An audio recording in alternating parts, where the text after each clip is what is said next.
Hey there, fellow book enthusiasts. Welcome back to the Fast and Furious Reader channel. Today, we're shifting gears to explore the insightful wisdom in How Successful People Think by John C. Maxwell. This book is a brilliant exploration of the mindset and thought processes that drive success in various aspects of life. Join us as we uncover Maxwell's invaluable insights into the habits, strategies, and perspectives of successful individuals. Let's dive in. How Successful People Think, which was published in 2009, argues that success is about attitude. More than just staying positive, John C. Maxwell suggests that if you want to make it, it's time to start thinking realistically and empathetically. Full of fascinating historical examples and practical advice gleaned from today's most successful people, this detailed roadmap will help you achieve your goals while avoiding the most common mental pitfalls. Before we start, please subscribe and click on the notification bell if you wish to continue receiving new book summaries on topics such as wealth, psychology, self-help, motivation, personal finances, and much more. You're welcome to share your book suggestions with us for summarization. Additionally, you can use this video as an audiobook during your commute to work. Wishing you a fantastic day. What's in it for me? Learn to think your way to success. The world's most successful people have one thing in common. They aren't afraid to think outside the box and carve out their own path. But the journey along that road can be lonely.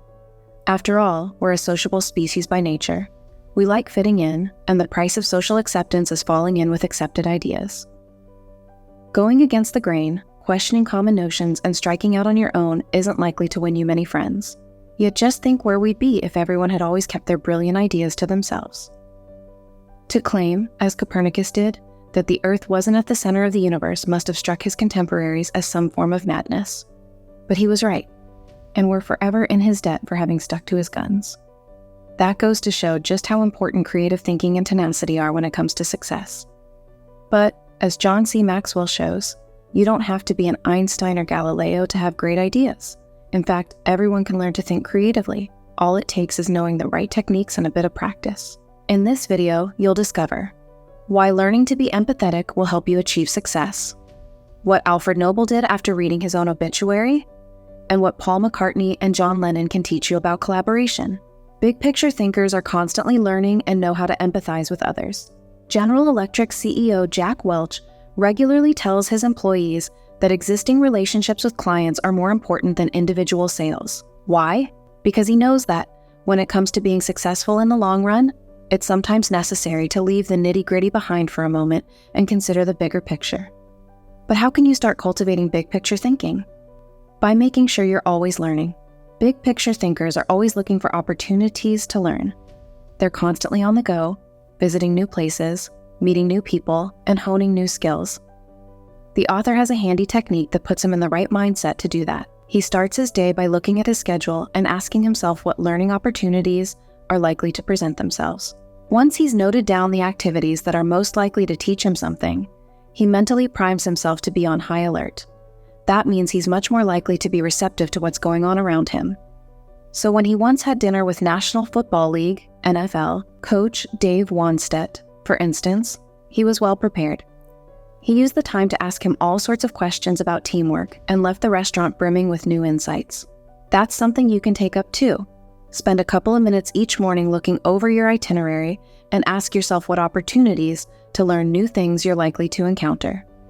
Making an effort to become a big picture thinker is important because it gives you a window into how other people see the world. In other words, it makes you more empathetic. And that's good for your relationships. Whether it's your clients, husband or wife, children or friends, empathizing with those around you will help you understand what they want and need. Seeing the big picture ultimately helps you think beyond your own narrow interests and take those of others into account. Set and achieve clear targets by thinking realistically and making sure you do your homework. What is reality?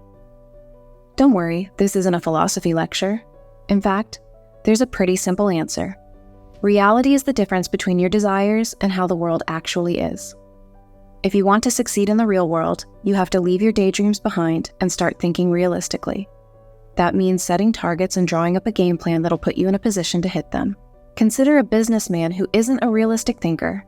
He's positive and full of hope about the company's future. That's a great attitude to have, but there's a problem. He doesn't have a strategy.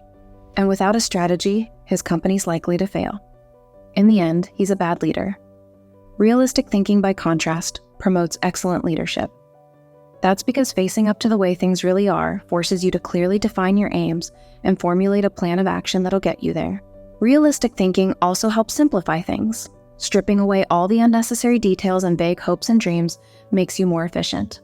But what if you're an optimist rather than a realist by nature? Then you should start by doing your homework. That means getting to know the facts. Say you're a business leader mulling over your next move. Ask yourself what you'd do if your revenue dried up, a customer didn't pay, or the bottom fell out of the market you're in. Spend time researching these scenarios. After all, your realistic thinking won't amount to much if you're basing it on insufficient information. It's important to clear your mind of all preconceptions, prejudices, and secondhand opinions when you're doing this kind of background work.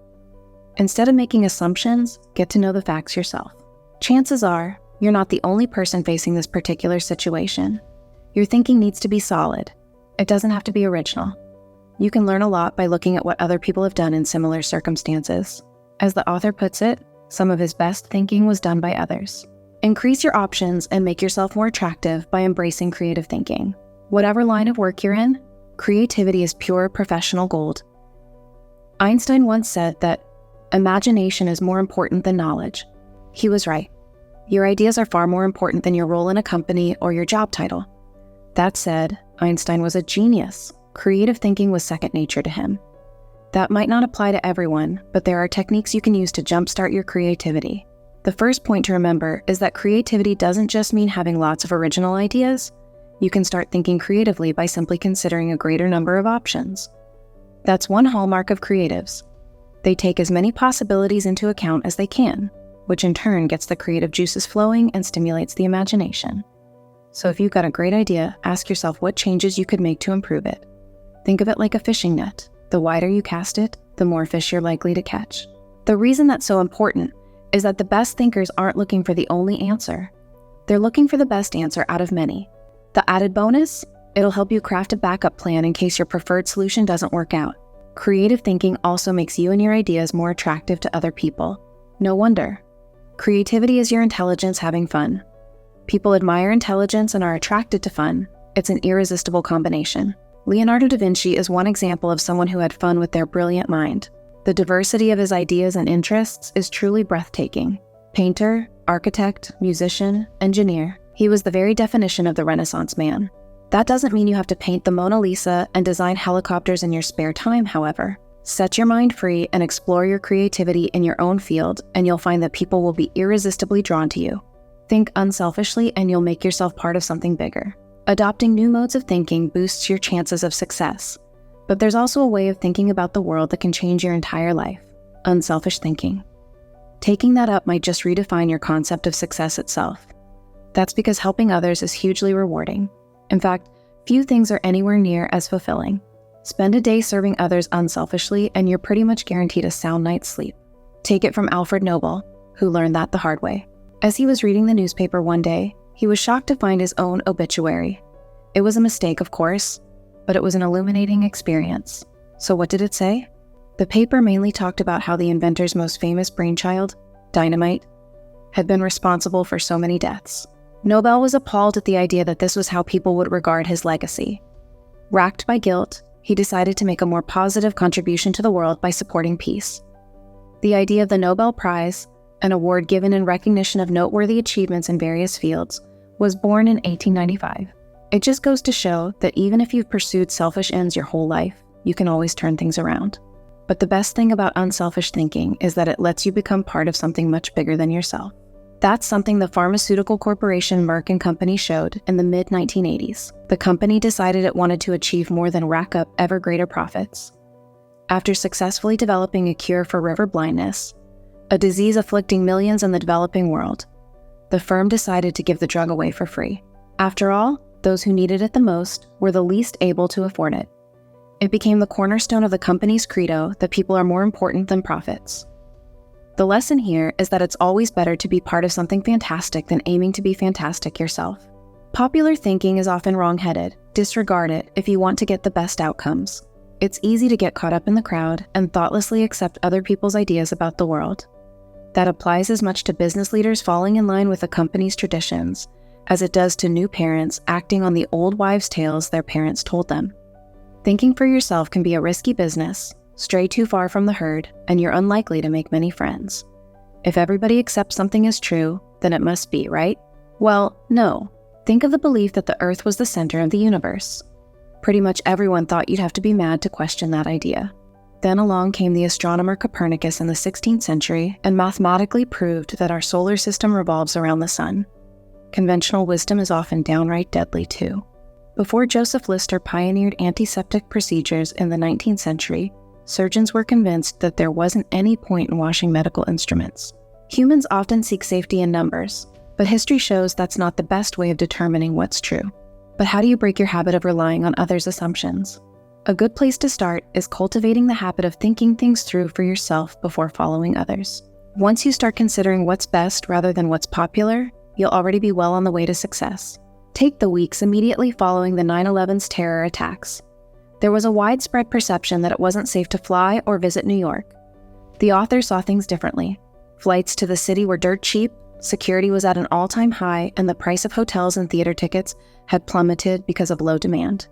It was actually a fantastic time to take a city break. So a month after the tragedy, he boarded a plane with his family and flew to New York. They enjoyed a wonderful experience that they'd never have been able to afford otherwise, all because they'd avoided the trap of popular thinking. Boost your thinking process by collaborating with others, whoever they are. Say you need to pick up a new skill. How would you go about it? Spend some time figuring it out by yourself or ask someone already in the know to teach you the ins and outs. If you're likely to go with the former, it might be time to reconsider. Whether learning a new recipe, putting the finishing touches on that golf swing, or mastering a new piece of software, you've got a much better chance of getting the hang of things if you learn from someone with experience. Collaboration is the mother of innovation. Shared thinking trumps solo thinking every time. That might sound slightly counterintuitive. After all, brilliant thinkers are often depicted as brooding soloists going it alone. But that's not the case. Innovative breakthroughs rarely happen in a vacuum. More often than not, they're the result of people working together. Einstein often said that his achievements were founded in the labors of other men. Or think of the work of brilliant duos like scientist Pierre and Marie Curie, or musical wunderkinds Paul McCartney and John Lennon. When people combine their unique talents and ideas, the results can be incredible.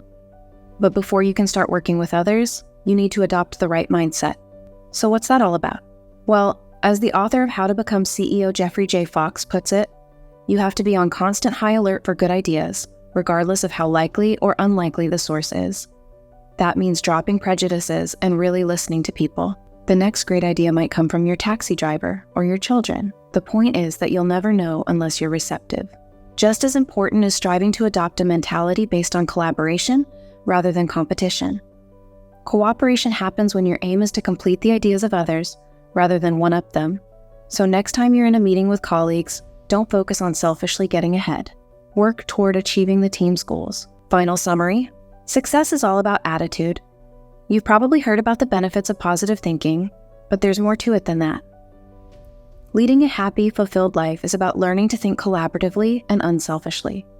It's about asking what you can do for and with others rather than simply trying to get ahead yourself. That means opening your mind to creativity and avoiding following the crowd. Once you start doing that, you'll be mentally prepared for success. Actionable advice: plan your life, not your day. Lots of people don't think further than the day ahead. They wake up and go through their mental checklists of what they have to get done that day. What they'll be doing a month or year from now rarely crosses their mind. But long-term planning is vital to success. So take a cue from the author and begin the month by reviewing your calendar. Think about what you want to accomplish over the next 30 days, what projects you want to complete, what your objectives are, and how much time to set aside for family and friends. This perspective will help you find the time you need to get the things that matter most done and make you happier and more successful. Plan your life, not your day. Lots of people don't think further than the day ahead. They wake up and go through their mental checklists of what they have to get done that day. What they'll be doing a month or year from now rarely crosses their mind. But long-term planning is vital to success. So take a cue from the author and begin the month by reviewing your calendar. Think about what you want to accomplish over the next 30 days, what projects you want to complete, what your objectives are, and how much time to set aside for family and friends. This perspective will help you find the time you need to get the things that matter most done and make you happier and more successful. Thank you so much for watching this video. If this book summary has sparked your curiosity, we highly recommend delving into the full book for a comprehensive understanding. Please remember to show your support by liking this video, subscribing for future content, especially if you're new here, and sharing it with those who may benefit. Let's grow and succeed together. Have a nice day.